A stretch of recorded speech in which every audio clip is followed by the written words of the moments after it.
Alors bonjour à tous et bienvenue dans cette nouvelle vidéo. Alors aujourd'hui, pareil, je pense que ça va être une vidéo assez longue, donc je t'invite à bien t'installer, à l'écouter en voiture, peu importe.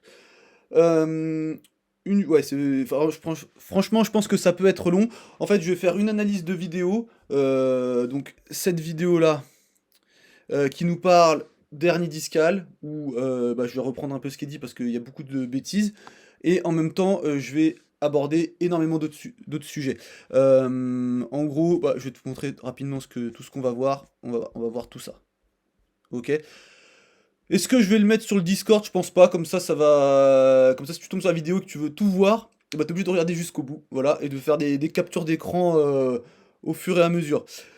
J'ai noté aussi donc bah, tous les endroits de la vidéo qui m'interpellent, donc je rayerai au fur et à mesure. Et comme je te dis, là je sais pas pour combien de temps on est parti. Et donc bon, on va commencer tout de suite. On va commencer tout de suite. Alors, on va lancer ça. Petite vidéo pour vous parler encore de dos rond.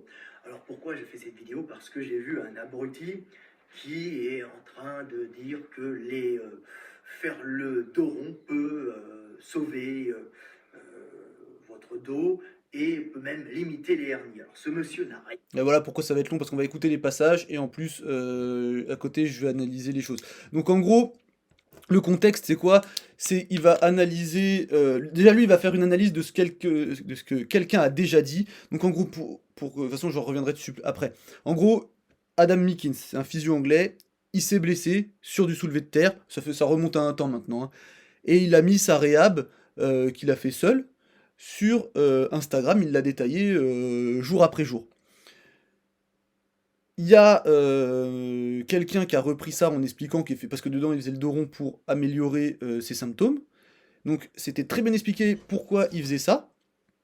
Et en fait, bah, Delavier, il réanalyse lui ce que la personne d'avant avait déjà analysé pour expliquer en quoi c'est faux. Voilà. Et nous on va voir pourquoi l'analyse qui est faite là, pourquoi c'est elle qui est fausse. Alors ensuite on va aller ici. Vidéo. Vous savez très bien que arrondir le rachis lombaire en lourd est extrêmement dangereux, hein, et peut provoquer des lombagos, c'est un système de sécurité. Alors, là, en fait, on va partir déjà sur deux choses. Il nous dit que arrondir le dos avec des charges lourdes, ça va être dangereux. Déjà, les deux termes ne sont pas définis. Charge lourde, de toute manière, c'est relatif, compliqué de dire ce qui est lourd pour une personne. Par contre, arrondir le dos, là, on peut quand même essayer de définir les choses. Et en fait, quand on définit les choses, il y a beaucoup moins d'ambiguïté sur le dos droit, le dos rond. Et en fait, bah, je vais vous expliquer. Donc, déjà, moi j'aime pas trop les termes dos droit, dos rond. En fait, pourquoi? Bah, en fait, dos droit, qu'est-ce que ça veut dire? Moi je préfère dire dos neutre, avec en gros on est à 0 degré de flexion, 0 degré d'extension, et le dos, en fait j'aime pas dos rond parce que le dos ne s'arrondit pas, ok? On est dans une lordose au niveau lombaire, et donc quand on fait une radio d'une personne qui est en flexion complète, là c'est une flexion complète, et ben le dos il est droit. Donc déjà, voilà, quand on dit dos rond, le dos il est droit au niveau de l'alignement vertébral, ok? Et ça c'est une flexion complète, hein. Il n'est pas à mi-chemin, là il est en flexion 100%, ok? Déjà, ça c'est la première chose. Donc on va utiliser le terme de dos droit et dos rond parce que tout le monde utilise ces termes-là. Ensuite, donc je vous ai mis ça, j'en ai déjà parlé plein de fois, et en fait j'avais mis ça sur Instagram, et il y a plein de gens qui m'ont dit non mais tu comprends rien, les gens ils sont en flexion au niveau du rachis thoracique, et ils sont en lordose au niveau du rachis lombaire. Bah non, en fait, pas du tout. Donc on me dit ils sont dos rond ici, dos droit ici. Bah non, pas du tout. Là il y a marqué lumbar spine, ok, pas thoracic spine. Donc ça étudie la position du rachis lombaire. Et donc le rachis lombaire, il est à 85% de la 1RM, il est entre 64% et 76% de l'amplitude maximale de flexion lombaire. Donc déjà ça, c'est une première chose importante à savoir. Ensuite, il y a une chose aussi que j'ai pas très bien compris. Il y a des gens qui venaient me voir en me disant oui, non, mais le dos rond c'est dangereux. Et donc, du coup, je leur demandais qu'est-ce que ça signifiait pour eux dos rond. Et eux, dos rond, ils m'ont dit bah, dos rond c'est simple. c'est fin d'amplitude en flexion. Et donc, si on part de ce principe-là, ça veut dire que donc, si on est à 100% de la flexion lombaire, on est dos rond, mais si on est à 100% moins 1%, on est dos droit. Ça n'a pas de sens. On n'est pas dos droit jusqu'à 99% ou à 95% si vous voulez, peu importe. En gros, la manière plus logique de réfléchir, c'est de se dire qu'à 0% de flexion lombaire, bah, on est en dos droit. À 100% de flexion lombaire, on est bah, au dos rond maximum. Et en fonction de là où on va être plus dos droit et plus dos rond. Mais déjà, si on est à plus de 50% de la flexion lombaire, bah, on est déjà plus du côté dos rond que dos droit. Et de toute manière, on voit bien qu'à 85%, on est déjà entre 64% et 76%, je viens de vous le dire, de la flexion lombaire. Donc on est carrément plus du côté dos rond que du côté dos droit. Ok? Donc ça, c'était la première chose que je voulais dire. Donc le dos, déjà, il s'aplatit, hein, il s'arrondit pas, mais on va garder quand même les termes.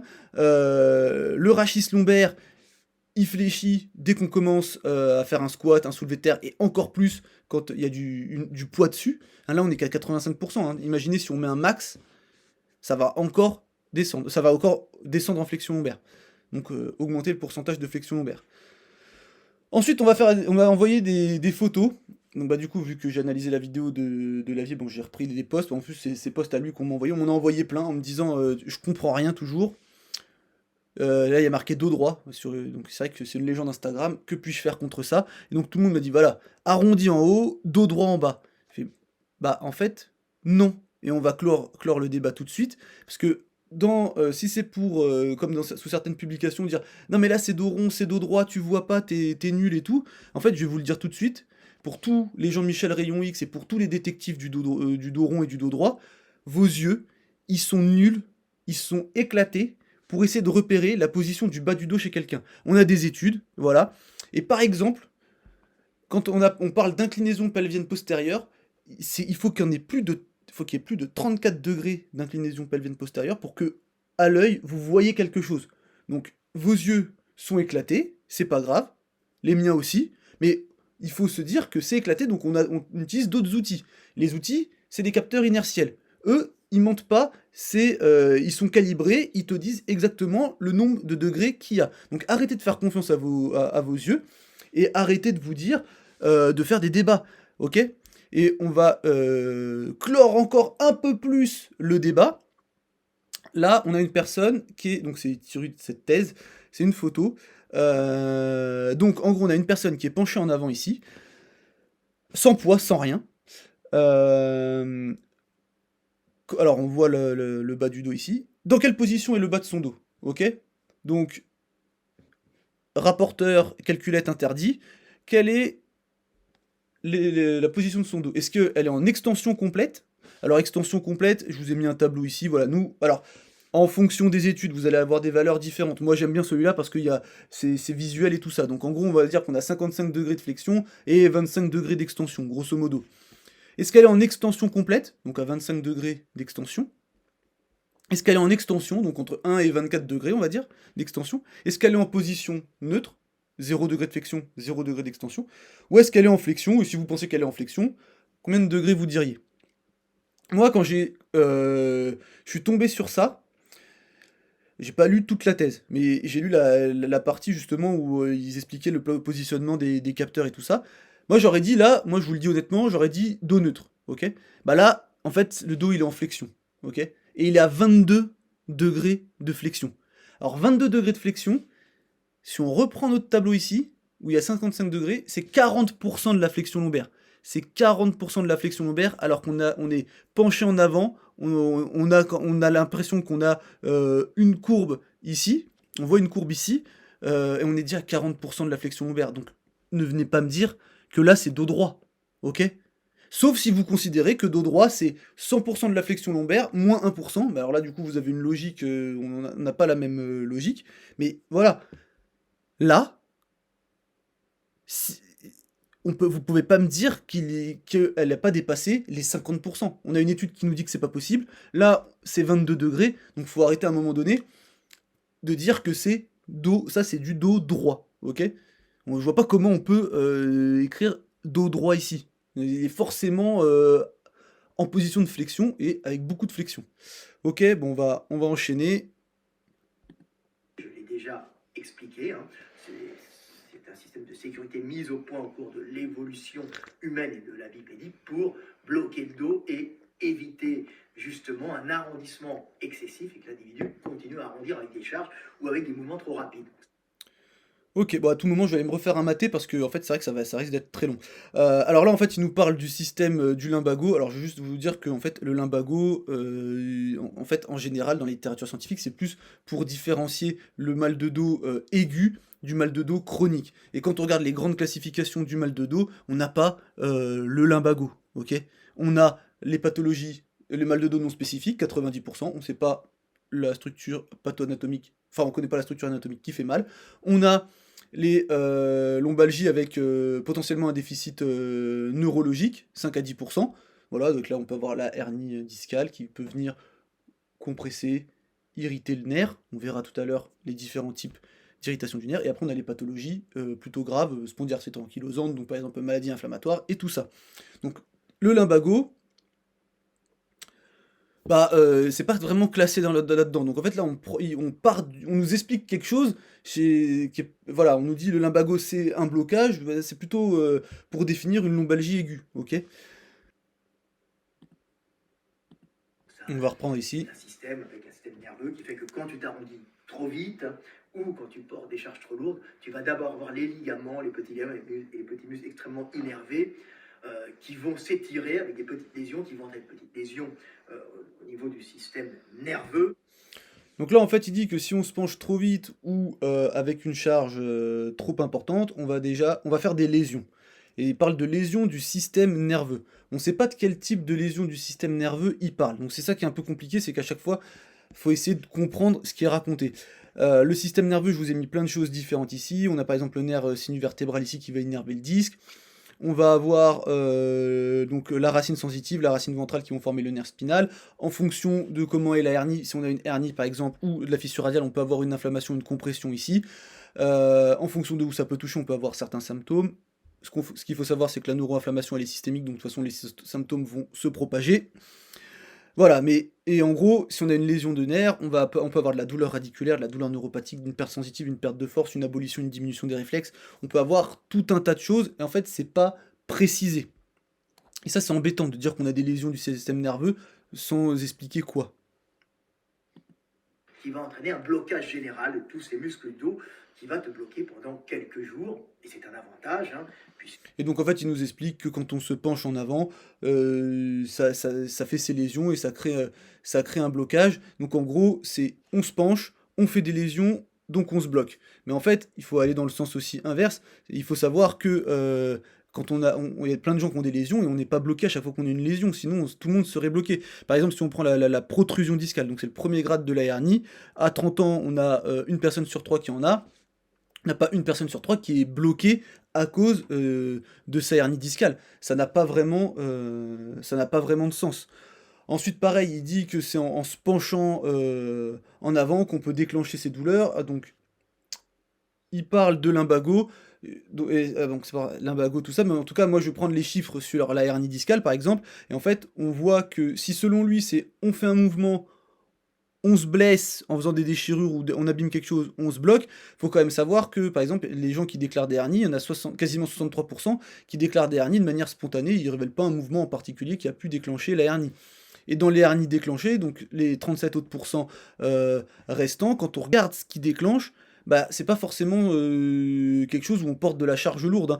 Il y a Ici, il y a une activité sans port de charge quand même, hein. C'est la majorité dans les hernies spontanées. Donc voilà, c'est pas forcément sur de la charge lourde ou trop rapide. Le port de charge lourde, c'est la partie en orange ici. Le jaune, c'est la partie charge légère. Donc lui, il dit lourd à chaque fois. Lourd, vous allez vous blesser. Mais pas forcément en fait. On voit bien que là, non. Là, c'est des gens sur des charges légères, survenus sans effort, traumatisme, voilà. Et par exemple, quand on regarde ici, on n'a pas que des activités avec des charges lourdes et de la vitesse, hein. Là, on est sur des activités de la vie quotidienne. Donc on comprend bien que l'explication, elle est pas claire. Voilà, c'est ce lésion égale blocage.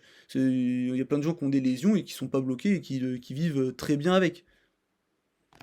Et on a plein de gens avec des blocages qui n'ont pas de lésions non plus.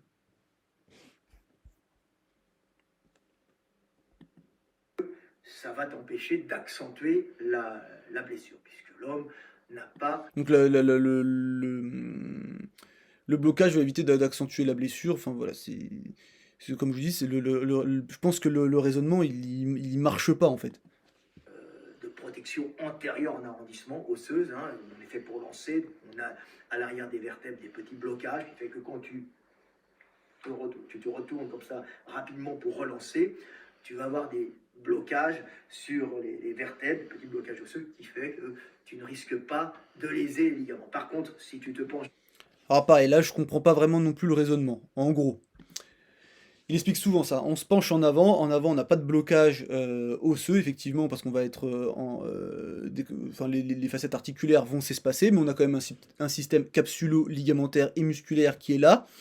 Et sur les rotations, par contre, il y a un blocage articulaire osseux, donc on va pas se blesser. Bah, en fait, c'est comme tout, si on fait trop vite ou trop fort de la rotation, qu'on n'est pas prêt ou que je ne sais pas ce qui se passe comme événement, bien évidemment, on peut venir léser les tissus mous. Et c'est pas parce qu'il y a un blocage osseux d'un côté qu'il peut pas y avoir de lésion des tissus mous de l'autre. J'ai fait une vidéo sur les ruptures du biceps, ça existe les ruptures du biceps, pourtant, au niveau de l'extension du coude, on a un blocage osseux ici. Et on voit bien que pourtant on peut avoir des lésions des tissus mous de l'autre côté. Donc c'est pas blocage osseux égale il n'y a pas de douleur, il n'y a pas de blessure possible, et s'il y a un blocage osseux, il n'y aura pas de blessure. Bah non, ça n'a rien à voir. On peut tous blesser, mais voilà, c'est pas parce qu'il n'y a pas de blocage en avant, et de toute manière, je vous ai montré les activités, il y a plein d'activités où on peut se faire mal d'une manière complètement différente. Quand les gens, il y en a qui, c'est en se retournant, des fois, le mouvement qu'on peut décrire aussi, c'est des personnes, ils sont par exemple assis devant en train de conduire, ils doivent chercher un truc sur la banquette arrière, ils se retournent, ils font une espèce d'extension rotation, ils se bloquent. Bah pourtant ils ont pas du tout lésé le disque, pourquoi ils se sont bloqués comme ça? Ils auraient pas dû se bloquer, le système il aurait pas dû se mettre en place, c'est de la rotation, limite avec de l'extension. Donc en fait c'est une belle histoire, ça a l'air logique, mais quand on analyse, bah en fait ça n'a pas de sens. On va avancer un petit peu.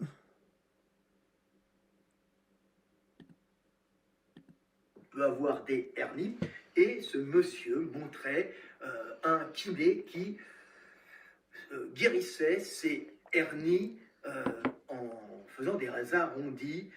Bon, c'est toujours pareil, la guérir l'hernie, je sais pas ce que ça veut dire, on va juste revenir, on va aller là pour parler. Donc en gros, il parle, là je sais plus si je l'ai dit. Donc en gros, Adam Meakins qui s'est blessé sur un soulevé de terre, pas de douleur dans le membre inférieur, on sait pas vraiment ce qu'il a, hernie discale ou fissure radiale, on sait qu'il fait partie des peu de gens qui se sont blessés ici sur un soulevé de terre lourd. Voilà, c'est la seule chose qu'on sait. Il parle de guérir les hernies, donc c'est toujours pareil, que c'est ce que ça signifie guérir une hernie, c'est est-ce qu'elle n'est plus là à l'imagerie ou est-ce qu'on a amélioré la douleur et la fonction. Je rappelle que pour moi ça serait plutôt améliorer la douleur et la fonction, parce que si on a une hernie mais qu'elle fait pas mal et qu'on fait ce qu'on veut, on s'en fout. Je vais juste rappeler qu'il y a quand même une résorption spontanée qui est possible, hein, de 66,66% des cas dans cette méta-analyse. Ici, je vous ai mis une étude qui vous donne les mécanismes, hein, donc ça c'est récent, je crois que c'est sorti 2023, notamment les processus immunitaires qui sont impliqués dans la résorption. Et ensuite, on voit bien que le taux de régression spontanée pour un bombement discal, c'est 13%, alors ça c'est pas une hernie. Protrusion discale, 41%. Extrusion discale 70% avec 15% de résorption complète, et séquestration discale 96% avec 43% de résorption complète. Donc voilà, plus elle est grosse la hernie, plus elle a de chances de se résorber. Du rachis lombaire. Il n'a pas compris le système et il dit, vous voyez, on peut arrondir le dos, il n'y a aucun problème, ça guérit même les hernies. Non, non, il n'a pas compris le problème. Hein. On voyait un kiné, alors il prenait ça, un kiné qui avait des hernies, hein, il avait dû se faire mal. Qui avait dernier, en fait, on sait pas ce qu'il a. Hein. Moi, il me semble que quand j'avais suivi sa réhab, il était sur un problème de disque, mais je sais pas si c'était une hernie ou pas. Hein. C'était un kettlebell et qui arrondissait le dos comme ça, vous voyez, hop, hop, hein, j'ai le dos bien arrondi, hein, tu regardes bien. Voilà, là j'arrondis et je remonte, et il faisait des arrondis du dos pour guérir ses hernies. On va dire pour améliorer la fonction. Il me semble qu'au début c'était la flexion qui améliorait avec une inclinaison sur le côté, et puis c'était voilà, des mouvements, et après ça avait changé un petit peu, mais en fait il faisait, je pense qu'il était parti sur le fait qu'il avait un problème de disque. Le problème de disque peut bien répondre aux mouvements répétés, et c'est pour ça qu'il faisait ça. Parce qu'après il va donner une autre explication. avec laquelle je suis pas du tout d'accord. On va enchaîner. Si tu fais très lourd ça, tu vas faire une pression antéro-postérieure sur les disques hein, qui vont projeter vers l'arrière Alors le là, noyau on va juste pulpeux, qui est un revenir. liquide, donc avec des propriétés très lourdes. Ça, tu vas faire une pression Donc on dit, là il dit en très lourd, donc c'est toujours pareil en fait, vu que c'est assez flou le très lourd en fait. postérieure sur les disques hein, qui vont projeter vers l'arrière le noyau pulpeux, qui est un liquide, donc avec des propriétés incompressibles. Malheureusement, ces abrutis de zététiciens ou affiliés n'ont pas de notion de mécanique, vers l'arrière, et ça un liquide, donc avec des propriétés On va écouter ça parce incompressibles. que... Malheureusement, ces projeter vers l'arrière le noyau pulpeux, qui est un liquide, donc avec des propriétés. Donc il y a un liquide, alors là après on va me dire encore, oui je chipote, mais bon moi j'aime bien utiliser les vrais termes, le noyau c'est pas un liquide, ok? Le noyau c'est un semi-liquide gélatineux, il y a de l'eau, des cellules de la notochorde, collagène de type 2, protéoglycane, voilà, mais c'est pas un liquide. Pourquoi j'aime pas qu'on dise que c'est un liquide? Parce qu'en fait c'est toujours pareil, vous savez que j'aime bien qu'on fasse attention aux mots qu'on utilise, et en fait, quand on pense à un liquide, après on va penser à ça. Donc en gros, il y a un liquide, cette histoire de beignet là. On le voit pas trop en France, ça. C'est surtout dans le monde anglophone. Mais voilà, en gros, on a ça représenterait l'annulus, ça le noyau, et on aurait un truc qui dégouline comme ça. Moi, je préfère l'image de ça, d'ailleurs que j'ai récupéré d'Adam Meakins, c'est lui qui l'a posté sur son Instagram, donc c'est la personne qui s'est blessée. Et lui, il dit voilà, c'est vraiment un pneu de camion en fait avec du chewing-gum dedans. Et là déjà on voit l'image beaucoup plus résistante. Hein, et je vous ai mis ici et puis voilà, là on voit que c'est pas liquide. Hein. Voilà, un semi-liquide gélatineux très résistant. Compressible, malheureusement, ces abrutis de zététiciens ou affiliés n'ont pas de notion de mécanique. Voilà. Donc aussi ce que je voulais revenir, alors je sais plus si... Alors attendez, on va avancer juste un tout petit peu parce que à un moment donné il dit quelque chose qui m'intéresse.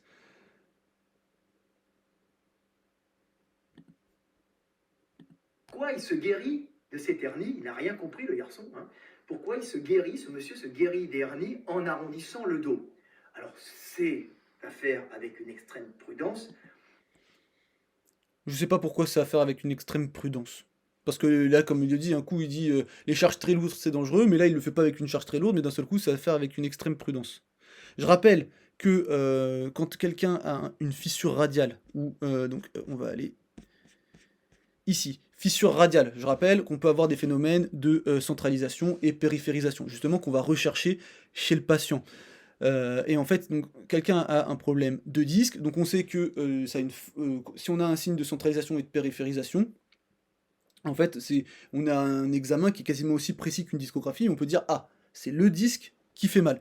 La centralisation, qu'est-ce que c'est? C'est l'abolition rapide et durable de la douleur selon un schéma disto-proximal. Donc c'est en gros, on a une douleur comme ça, et plus on fait un mouvement répété, plus la douleur diminue. Et en fait, pour rechercher ce signe, bah, on va dans le sens... donc admettons, la personne, on va prendre la flexion, ça lui fait mal et que ça augmente sa douleur, il avait mal par exemple ici, et plus on lui fait faire des flexions, plus il a mal ici, ben voilà, c'est une aide au diagnostic. Et ensuite, quand on fait faire des extensions, ça va dans l'autre sens. Voilà, pourquoi une extrême prudence? Je sais pas forcément. Et je tiens juste à vous expliquer une chose, c'est que j'ai pris dans l'exemple, donc par exemple, pour dire que c'était pas pour la prudence, en gros, que c'était pas forcément nécessaire, dans le sens où en gros, quand on se penche en avant, on peut recréer les symptômes du patient avec cette périphérisation, et par exemple, quand on fait de l'extension, on crée de la centralisation. Ce qu'il faut savoir aussi, c'est que chez certains patients, c'est l'inverse. C'est la flexion qui va créer de la centralisation, donc ça c'est on va dire le signe qui est bon, et la périphérisation elle va être créée en extension. Donc c'est un patient qui peut être amélioré avec de la flexion. Ok? C'est peut-être le cas d'Adam Meakins. Après lui il dit qu'il n'avait pas de douleur dans la jambe, donc est-ce qu'il avait des phénomènes de centralisation périphérisation? Ça je sais pas et j'avoue que je m'en rappelle pas. Mais en fait on peut avoir quelqu'un qui traite ses douleurs discales avec de la flexion parce qu'en fait ça centralise ses symptômes et ça le soulage. Et l'extension, ça ferait pire.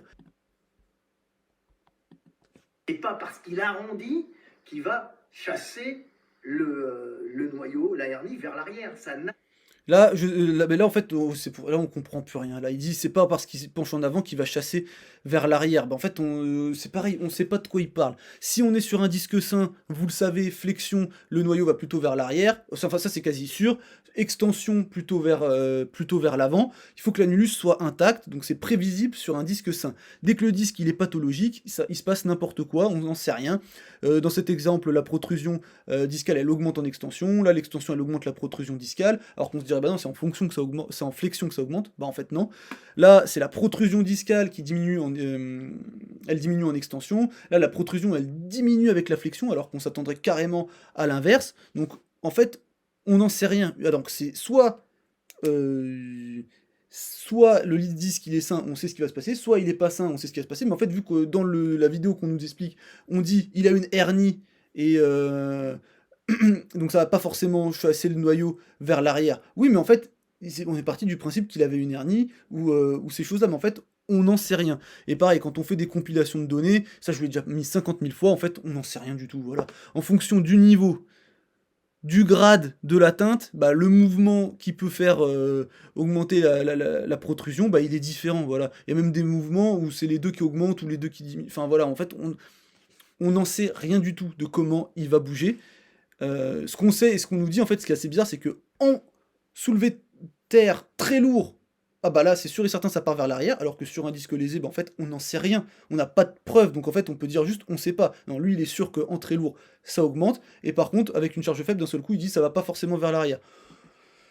Donc, je sais pas trop comment interpréter tout ça. Rien à voir. Ce monsieur a une hernie et a un lombago, donc il a des douleurs. Ces douleurs entraînent une compression, Donc, il a une hernie, une douleur, bon, on sait pas. hein, une compression du disque, puisqu'il va y avoir, c'est comme un plâtre musculaire, hein, puisqu'il y a une lésion du nerf, c'est une protection, mais Et là, on repart sur une lésion du nerf, on sait pas d'où ça sort, la lésion du nerf. En général, une lésion du nerf, il y a deux choses qui peuvent. Alors, on a dit que ce qui pouvait causer des douleurs, alors j'ai fait très simple, hein. On a les fissures du disque, il y a plein de fissures différentes. Moi, je parle souvent de la fissure radiale, mais il y a plein de fissures différentes qui peuvent avoir lieu dans le disque. Et ensuite, on a le nerf qui peut faire mal. Le nerf, il peut faire mal par différentes causes. Mécanique, par une compression. Donc en gros, on aurait une protrusion qui vient pincer, enfin qui vient compresser le nerf, pardon. Donc en fait, et en fonction de là où elle est, elle peut compresser une racine antérieure, une racine dorsale, un nerf spinal, peu importe.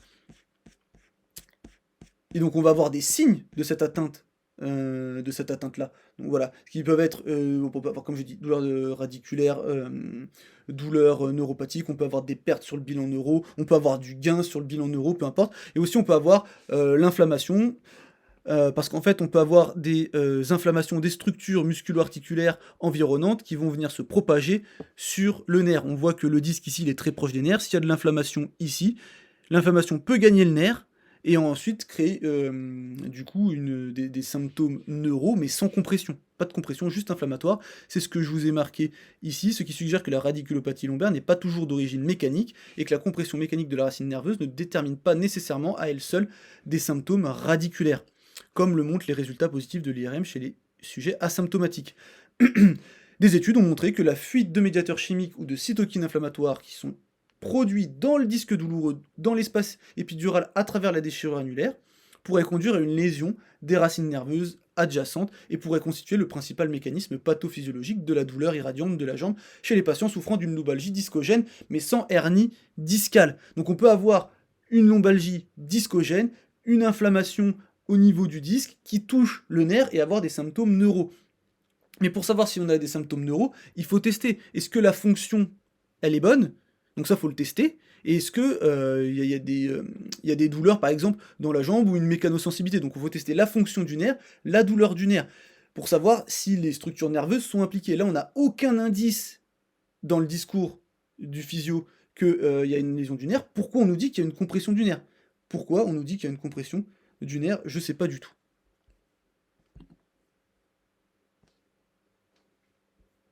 Je vais juste avancer un tout petit peu. faisant ces exercices, il va stretcher. Alors là, c'est... On vous raconte une histoire. Écoutez l'histoire. et surtout les petits muscles, et il va les déspasmer. Hein. Donc les muscles vont se relâcher, et en se relâchant, ils vont enlever la compression sur le disque. Et le disque qui était comprimé par cette compression et qui avait la hernie qui était sortie en même temps, hein, et qui ne pouvait pas re-rentrer, le disque en se décomprimant parce qu'il était contracté avec cette lumbago va générer une réaspiration, une aspiration Bon, on va du arrêter noyau. là. Donc en gros, il nous dit qu'en fait, bah, la hernie, elle est sortie, il y a une contraction qui se fait, ça laisse la hernie dehors, et tant que les muscles ne sont pas décontractés, en gros, la hernie, elle peut pas rentrer. Bah en fait, c'est pas... là on vous raconte une histoire, et quelles sont les preuves de nous dire ça? Par exemple, euh, si on reprend les problèmes de fissures ou de choses comme ça, ou de douleurs discales, on peut avoir des gens qui sont améliorés directement par l'extension. Donc on nous raconte une histoire. Et donc moi je vais vous expliquer comment certains mouvements peuvent soulager la douleur. Je vais commencer par des explications biomécaniques, mais moi je vais prendre des pincettes, j'ai pas la vérité. Ce que je vous dis, ce sont des hypothèses, et on n'est pas encore sûr de ça. Mais je pense que c'est plus valable que cet étirement de muscles et de hernie qui rentre. On vous dit c'est ça la raison. Non, on a donc, en fait, ce qu'il faut savoir, c'est que c'est possible que lorsqu'on a une hernie, le déplacement du noyau déclenche de la nociception et que certains mouvements vont faire que la hernie va bouger différemment et donc du coup créer moins de nociception.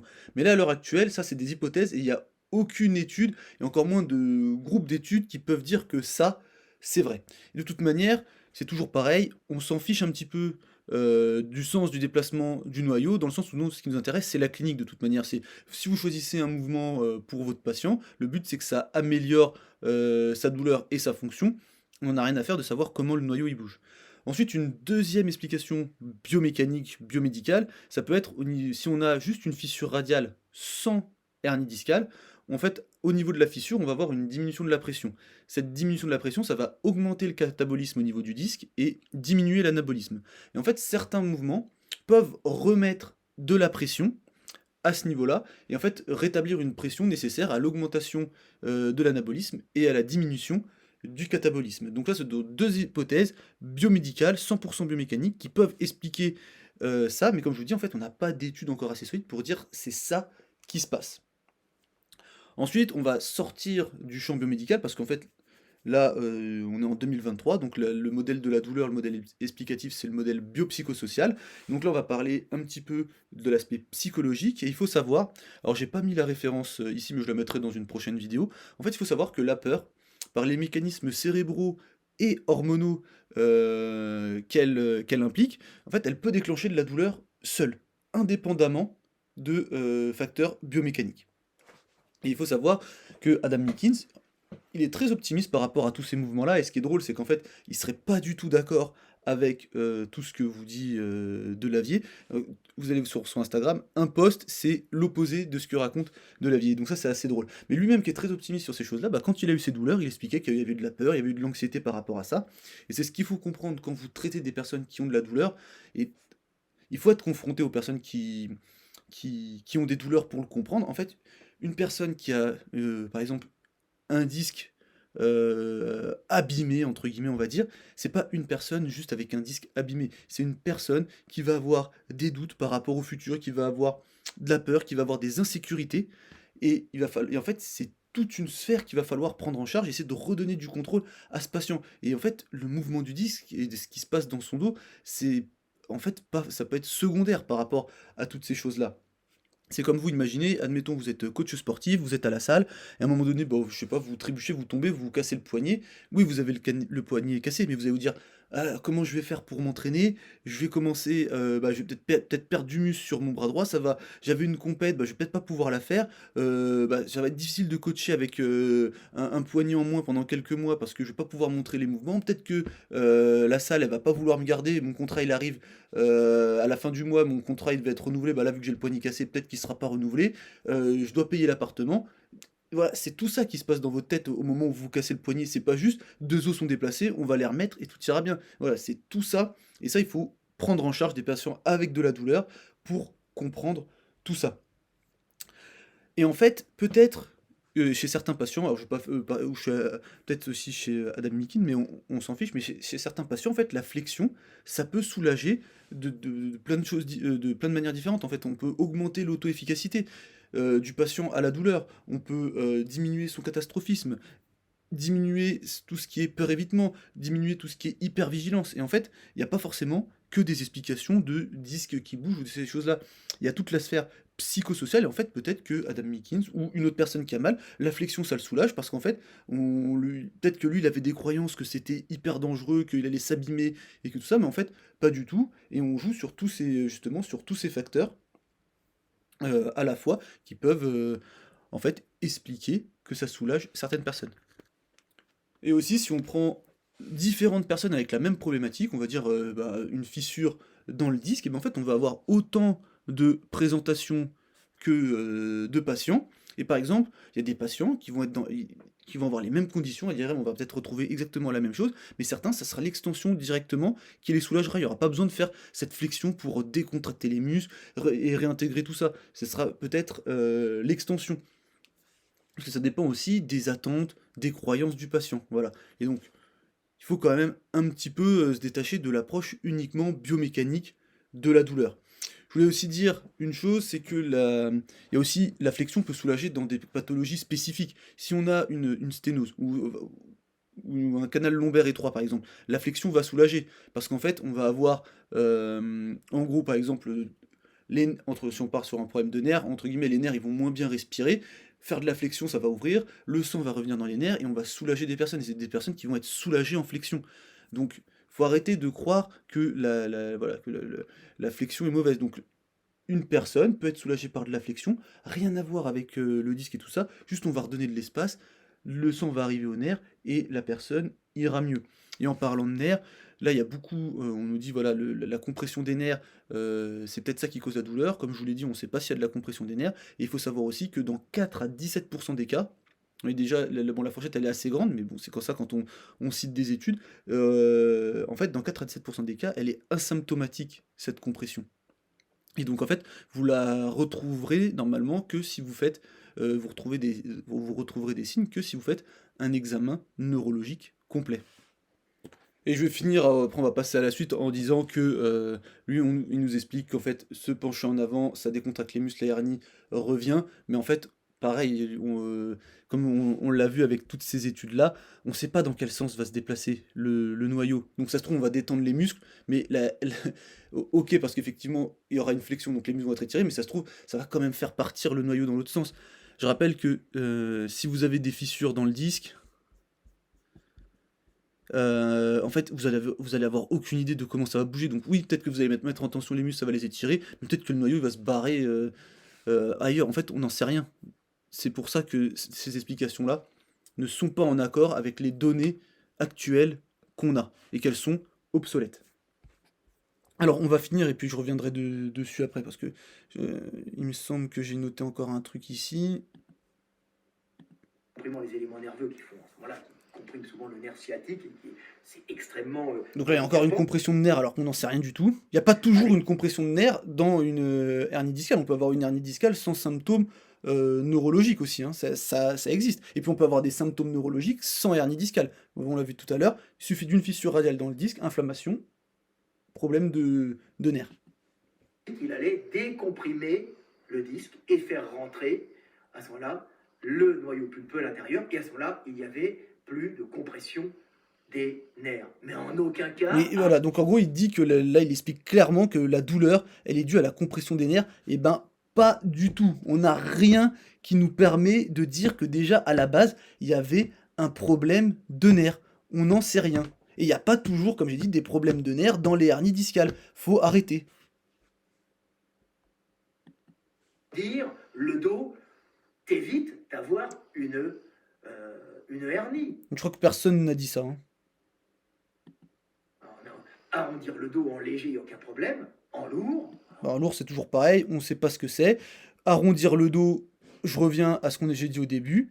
Arrondir le dos, à partir du moment, si on considère que arrondir, c'est de la flexion lombaire, et que si on se rapproche des 100%, on est plus sur le dos rond que sur le dos droit, tout le monde arrondit le dos. Il n'y a pas de non-arrondissement du dos. Voilà. Donc je vais revenir sur certaines diapos que j'ai pas vues parce que j'essaie de mettre un maximum de choses quand même. Tout ça on a vu, ça on a vu, ça on a vu. Hop, hop, hop. Il y a ça. Ça, je voulais vous le dire aussi, parce qu'en fait, en gros, lui, c'est simple, quand il nous parle du cas d'Adam Meakins, il nous parle du comportement, enfin, dans tous les facteurs qui existent, lui, il se concentre sur juste les facteurs bioméca, et encore vraiment le disque, et comme on a vu, le nerf, alors qu'en fait, on ne sait même pas s'il y a problème de nerf. Le mal de dos, c'est tout ça. Donc faut arrêter de se concentrer juste sur ces histoires de ah le muscle il est étiré, ça réaspire l'hernie, ça n'a aucun sens. Ça n'a aucun sens en 2023 d'expliquer ça. Ça c'est une explication qu'on pouvait entendre en 1980. Quand par exemple le livre de Mackenzie, voilà, ça c'est là-dedans, oui pourquoi pas, mais c'est un vieux bouquin, mais en 2023 on peut pas expliquer ça comme ça. Ensuite, je voulais revenir sur des notions de facteurs psycho. Voilà, en fait, pareil, pourquoi en fait ça me pose problème ce genre de vidéo? En fait, je reçois des patients notamment ceux qui font de la musculation, qui écoutent des discours comme celui-là et comme d'autres que j'ai pu critiquer dans d'autres vidéos. Et en fait, le problème, c'est que ils se rendent pas compte de l'impact que ça peut avoir. Et en fait, ici, on a la blessure. Quelle est notre expérience de la douleur? Et si on n'a pas de peur, qu'on se confronte et qu'on récupère, ça ira mieux. Par contre, si on a il y a enfin, de la catastrophisation, de la peur, de l'évitement ou de l'hypervigilance, on fait attention à son dos.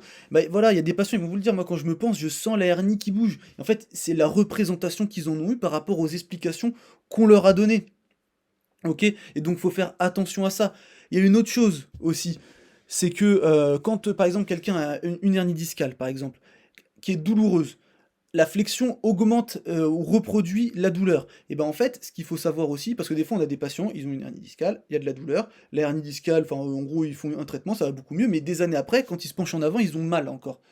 Mais en fait ça, c'est aussi c'est un conditionnement. Vous savez, le chien de Pavlov, sonnette, on donne à manger, bah, au bout d'un moment, donc le chien il salive après à chaque fois qu'il entend la sonnette. Mais en fait, dans votre cerveau, si dès que vous vous penchez en avant, vous allumez une certaine zone, mais dès que vous vous penchez en avant, donc il y a de la douleur en plus, bah, vous allez allumer la zone pour se pencher en avant, vous allez allumer la zone de la douleur en même temps, et à force de les allumer en même temps, bah, quand il y aura plus besoin, en fait, quand il y a au début c'était douloureux, c'est normal, mais quand il y a plus normalement cette raison que ce soit douloureux, bah en fait les deux zones elles s'activeront quand même en même temps.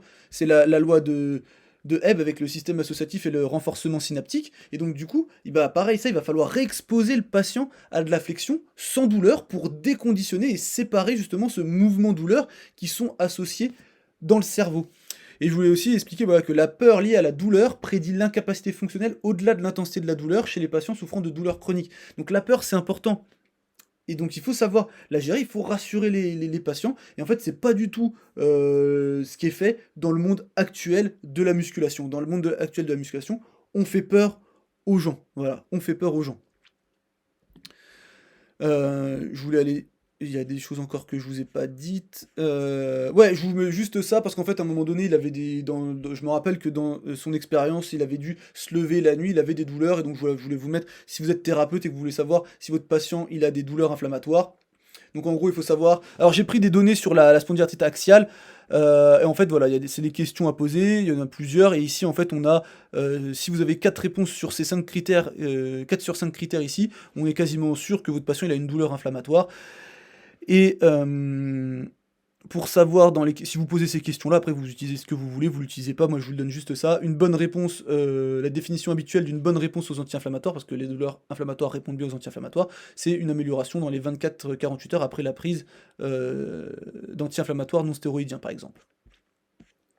Donc voilà, je voulais revenir aussi sur ça. Donc ça c'est ce qu'on peut retrouver sur l'Instagram, sur son Instagram à Delavier. Donc c'est pas quelqu'un qui prend en charge des douleurs, heureusement.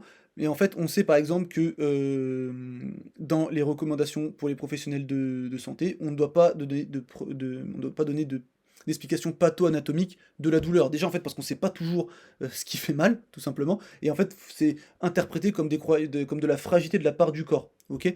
Et en fait, on est très mauvais, nous, là-dessus, en tant que thérapeute. Donc, faut faire mieux. Et voilà, et bon, ça, c'est tout à fait ce qu'il faut pas montrer, et c'est tout à fait faux, parce qu'on a vu ici que c'est faux. Le disque, il fait sa vie, il fera ce qu'il veut. Vous allez en flexion, parfois il va reculer, parfois il va avancer, parfois peut-être il va commencer à danser, il fera des saltos, on s'en bat les couilles. Ça, c'est hyper important, c'est hyper important à comprendre. Et je vais revenir aussi sur des patients que j'ai eus, parce que j'en ai eu 2 récemment, et qui ont quasiment eu la même histoire. Alors, je vais reprendre, c'est la même histoire, donc je vais combiner les 2 en même temps. Pour ceux, là, j'ai plus rien à dire, c'est pour ceux qui veulent écouter le cas clinique, entre guillemets, vous pouvez rester. Les autres, si ça vous intéresse pas, vous pouvez quitter la vidéo s'il y a encore des gens ici. Moi, j'avais une patiente, il y a pas longtemps, qui vient au CAB, et en fait, pour des douleurs de dos, on fait le bilan, il n'y avait aucun signe de gravité, donc drapeau rouge écarté. Dans les facteurs drapeau jaune, on va dire, avec les facteurs psychologiques, il y avait beaucoup de peur et de croyances autour, effectivement, du dos rond. Et donc elle faisait de la musculation, elle écoutait beaucoup ce qui se disait sur le débat, et elle était, entre guillemets, team dos droit. Dans le sens où, en fait, pour elle, le dos rond, c'était hors de question d'en parler. Pour elle, c'était dangereux. Il fallait absolument pas en faire. Donc, du coup, donc on avait discuté longuement, longuement, et puis je lui avais demandé de m'envoyer des vidéos de ses entraînements. Donc, elle faisait du soulevé de terre roumain, elle avait du développé couché et tout ça. Et en fait, quand elle m'a envoyé les vidéos, on voyait que sur les vidéos de développé couché, de soulevé de terre et soulevé de terre roumain, effectivement, qu'elle se forçait à essayer de maintenir une lordose. Et quand elle m'a envoyé la vidéo de son développé couché, c'est marrant parce que le mec c'était pareil, la vidéo de son développé couché, en fait, elle m'a dit qu'en fait elle avait une cambrure, elle pensait pas être aussi cambrée que ça quand elle le faisait. Et moi, personnellement, ça m'avait pas étonné parce qu'elle avait vraiment cette peur, en fait, du dos rond. Donc, en fait, elle creusait tout, tout, tout. Et en fait, en discutant beaucoup et en remettant en place de la flexion lobaire progressivement, au début par des moyens détournés, puis après de manière vraiment consciente et à la fin avec de la charge, et du coup, en reprenant ensuite les mouvements à la salle avec baisse de charge et en se laissant plus de liberté au niveau du bas du dos, et ben en fait les douleurs elles sont rapidement parties. Et c'est marrant parce qu'il y avait une certaine ambivalence, parce qu'en fait cette personne-là, ce qui la soulageait, c'était au sol, par exemple, de faire des mouvements de genou-poitrine ou d'étirement des ischios, où en général on a le dos rond dans cette position-là. Mais en fait, vu qu'elle était allongée, pour elle, c'était pas du dos rond. Et quand on se mettait debout, par contre, d'un seul coup, la peur était là, et donc pour se pencher, pour faire plein de choses, dès qu'il y avait une activité où il fallait se pencher un peu, faire la vaisselle ou quoi, tout de suite, forte extension, forte extension. Et ça créait de l'inconfort. Et en fait, juste d'avoir retravaillé là-dessus, bah, ça l'avait soulagé énormément. Et après, elle pouvait refaire les choses, elle avait plus peur de la flexion. Et il y a énormément de cas comme ça. Donc en fait, l'argument qui est utilisé parfois par Delavier, c'est de dire si je blesse des gens, ça se serait su. Mais en fait, son discours peut blesser des gens, peut entretenir de la douleur, peut générer de la douleur persistante, peut générer de l'incompréhension et de la peur. Et donc il faut arrêter avec ce type de discours. Voilà, bon, j'arrête là pour la vidéo, elle était très longue. On a vu pas mal de choses, j'espère que j'ai tout dit. C'était un petit peu compliqué parce qu'en fait, il y a tellement de choses qui sont dites dans le discours.